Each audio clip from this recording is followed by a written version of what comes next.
Bom dia, bom dia. Conforme combinado, então, ó, essa aula é geral, né? Geopolítica da água, aula 15, página 414, tá legal? 414, desculpa a iluminação, ela ficou meio assim, mas é o que temos. A imagem também, a imagem ela ficou meia, né, não muito masculinizada, mas tá valendo. Tá legal? Então, página 414. Ó, o título ele é bem sugestivo, tá, gente? Ele é bem sugestivo quando fala de geopolítica da água. É que, infelizmente, a água, né, a gente sabe que ela é vital. Ela é vital, de fato ela é vital. Mas, por outro lado, a gente percebe que essa geopolítica da água ela causa conflitos, né? O que pouca gente sabe é que, em virtude de ser um elemento vital, é que existem muitos conflitos aí pela água. Bom, então na página 414, né, depois aí a gente vai falar da água subterrânea, eu vou dar uma sintetizada, vocês depois deem uma olhadinha na apostila de vocês, tá? Principalmente naquela parte do apoio de texto. É assim, a geopolítica da água, ela gera hoje, atualmente, né, um profundo debate no contexto político da atualidade, tá? Principalmente em razão da sua escassez crescente, né? Esse recurso ele tem ficado cada vez mais escasso.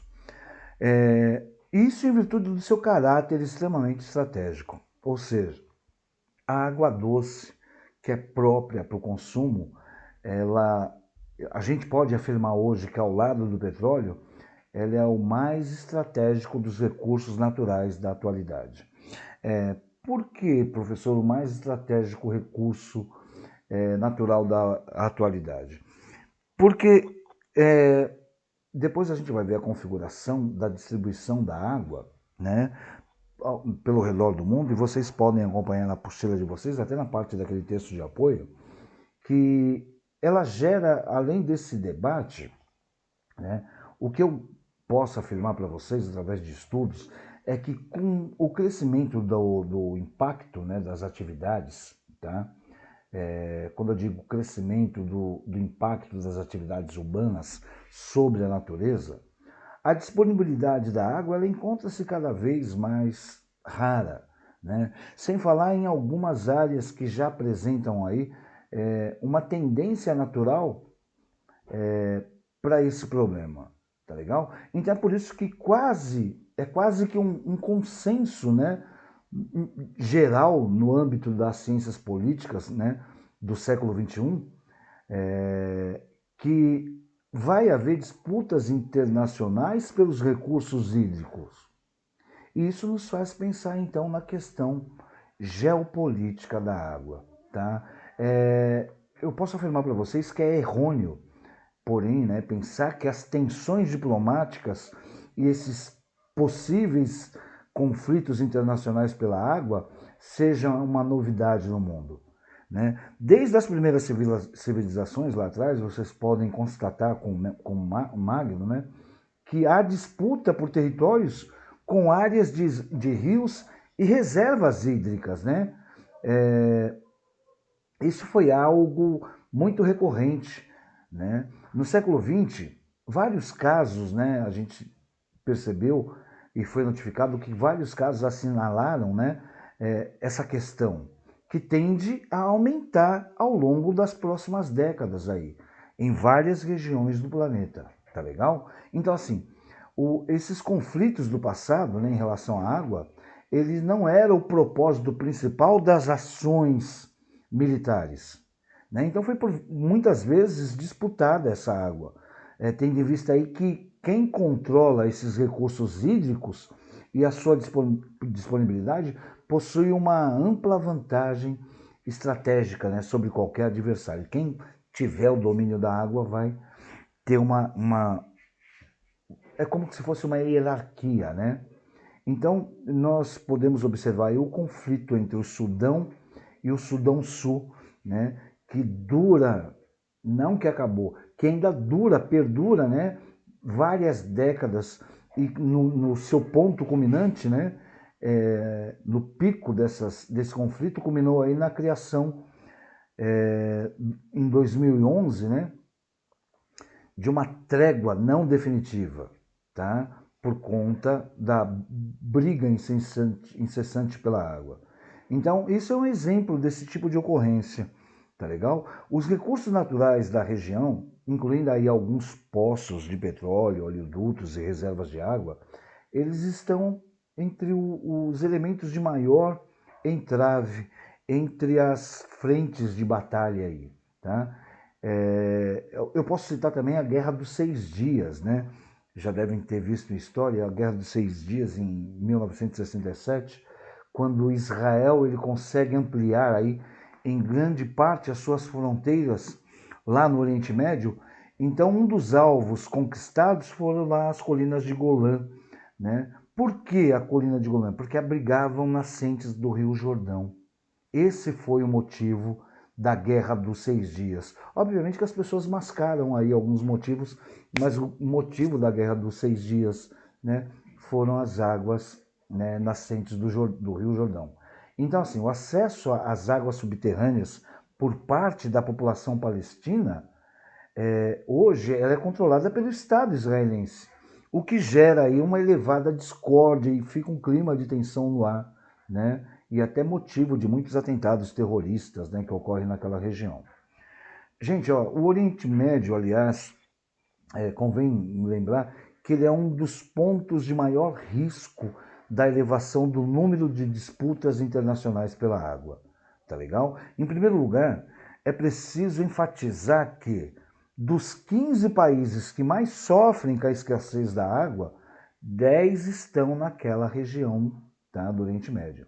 Em segundo lugar, a própria instabilidade político-diplomática, né, que existe entre os países de lá, já mostra aí um risco eminente, né? Outro lugar também que convém citar para vocês, que a gente já falou, é o caso dos rios Tigre e Eufrates, né? É um exemplo dessa tensão existente. Por quê? Porque as nascentes desses dois rios, elas encontram-se na Turquia. Mas o leito é de importante utilização econômica também para a Síria e para o Iraque. E aí, obviamente, que eles se engafinham lá, né? Um exemplo disso é em 1988, houve uma elevada tensão entre esses países, né? Entre esses três países, em virtude do quê? Da construção de uma barragem por parte dos turcos, né? E na montanha desses rios. O que, obviamente, diminuiu as suas vazões, as vazões desses rios, para as áreas que a gente chama de jusantes, né? Para os rios sírios e os rios iraquianos. Em 2003 também, a tensão novamente ela se instala e aí ela vai incluir até os Estados Unidos que haviam acabado de invadir o território do Iraque. Nessa mesma ocasião, houve fortes disputas, né, no âmbito político interno que quase culminaram aí em um conflito generalizado entre esses países. Porque mais tarde, em 2007, os sírios e os iraquianos, diante de uma forte seca que ocorreu na região, passaram a questionar mais veementemente a vazão dos rios em seus territórios, né, por causa das suas utilizações pelos turcos. Então, assim, hoje, o controle do Tigre e do Eufrates, né, dos rios Tigre e Eufrates, hoje é alvo, inclusive de grupos terroristas, mais precisamente o pessoal do Estado Islâmico. Eles buscam aí o controle não só da vazão dos rios, mas de inúmeras obras hidráulicas existentes ao longo dos seus leitos, né?